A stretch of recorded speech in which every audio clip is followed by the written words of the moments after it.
Sa umaga po ito ay pinagdiriwang natin ang pambansang araw ng mga bayani upang lubos po natin maintindihan ang ginawa ng ating mga bayani ng panahon. Tunguhan po natin ang isang maikling at isang umaga sa sikip na ulan ng piniling pasok.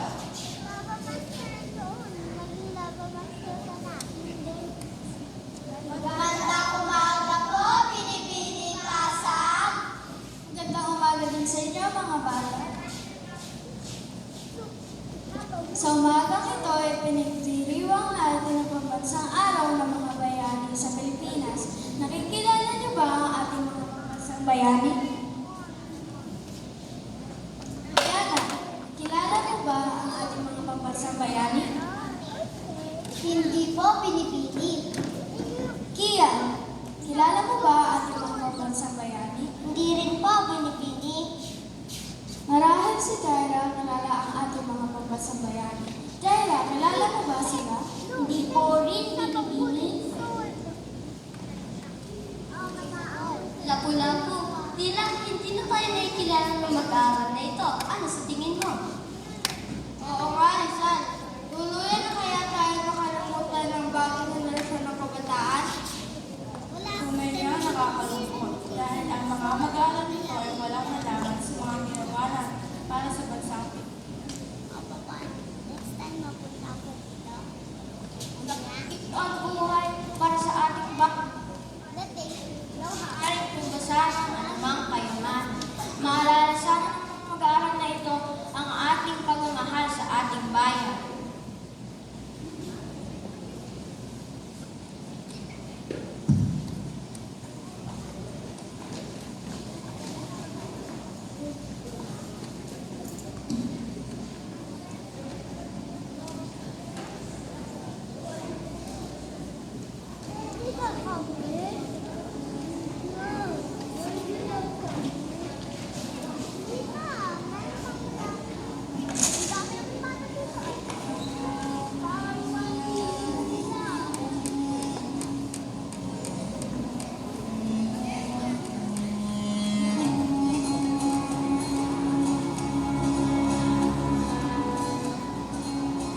Ferdinand Magellan at sinabi mo, noong Marso 1521, ang malalayan na Espanyol na si Ferdinand Magellan ay dumating sa Comonfort, isang isla sa Pilipinas. Nakipagkaibigan siya sa mga Pilipino. Mahilig siyang magbigay ng regalo bilang pagpapakita ng kanyang pakikipagkaibigan. Pinakilala rin niya ang Kristyanismo sa mga Pilipino. Marami ang nagbautismo sa kanila bilang pamamagitan ng pag-anit sa Rio, dala ng gayumang Espanyol. Ngunit, makarating niya ang isang maktan, hindi niya nakumbinsi sila Lapu-Lapu na magbasa sa Kristyanismo at lalo ng Espanya. Dahil dito, na-insulto si Magellan.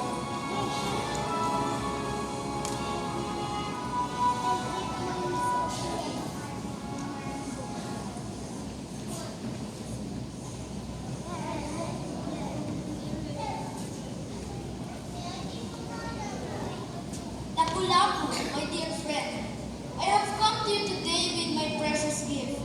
Please accept my gift as part of my intention of making friends with you. Hindi kayo magpapasama sa mga banyaga. Kayo ay mapanin lang. Maglaban natin ang ating sarili. Handa ang mga sandata.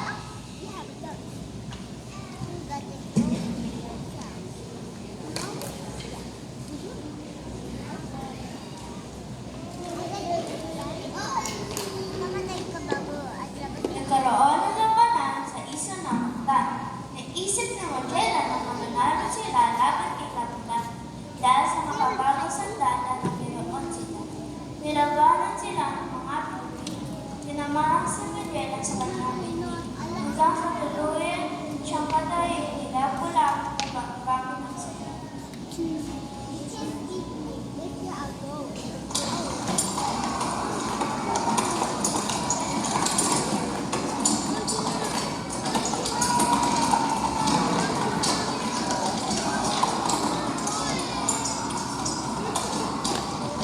Wait, don't die!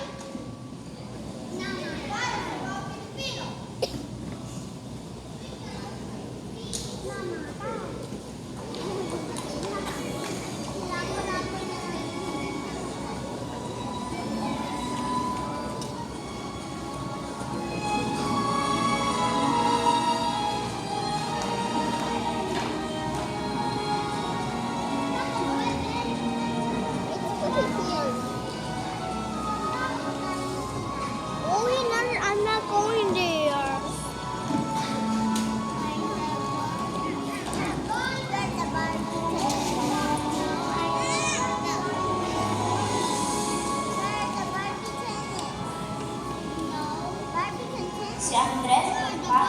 Si Andres Bonifacio ay maagang ulila sa mga magulang. Bata pa lamang siya nang pumatay ang kanyang nanay at tatay. Gumawa siya ng paraan upang matustusan ang kanyang pang-araw-araw na gustusin. Sa kanyang paghahanap, marami siyang makilalang tao na tumulong sa kanya upang magkaroon ng kaalaman sa politika. Nabasa niya ang isinulat ni Dr. Jose Rizal na El Gustinismo at Malpanto. Nainganyo siya sa Manisa, Laliga, Pilipinas.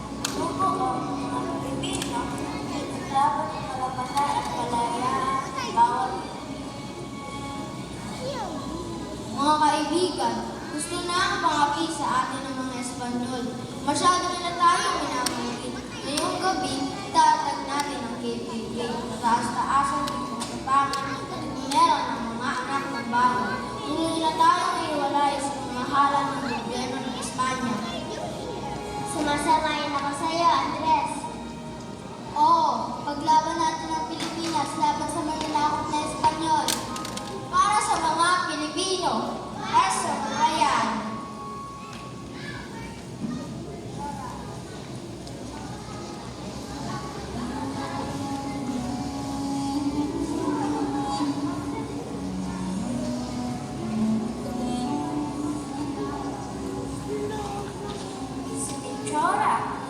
Si Victoria ang nakilala din sa tawag na Tandang Flora.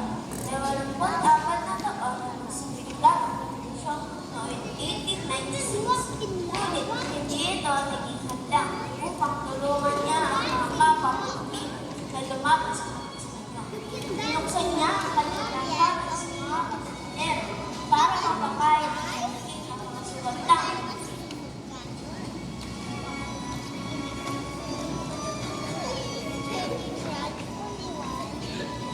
Melchora! Melchora! Anong nangyari?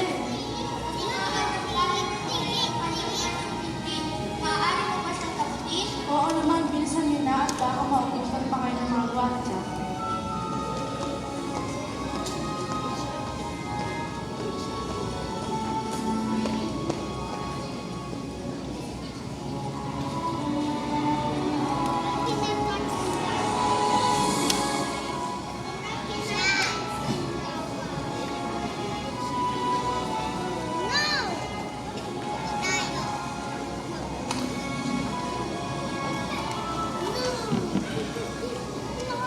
Noong Agosto 29, 1896, inaresto si Victoria ng mga Espanyol dahil sa pagtanggi niyang ituro kung saan nagtatago ang mga Pilipino. Ipinatapon siya sa bansang Guam.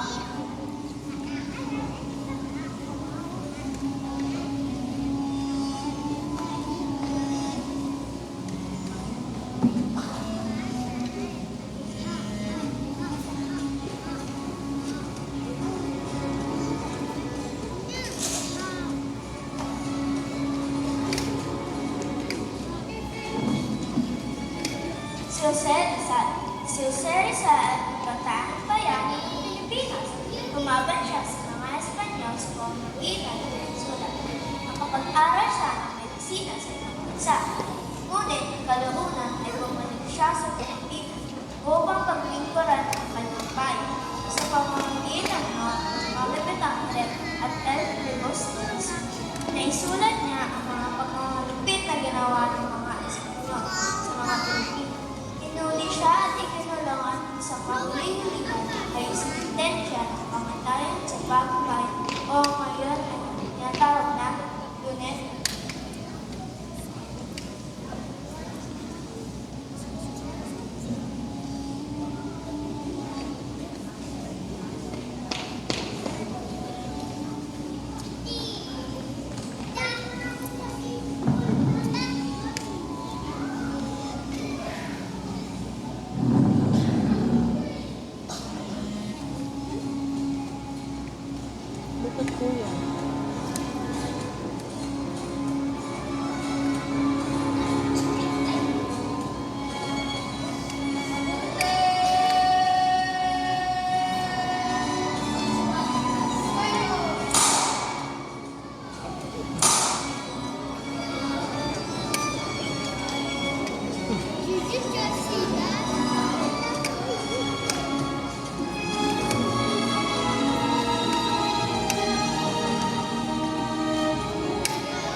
So sa umaga din naman kung ito, tutunghayan natin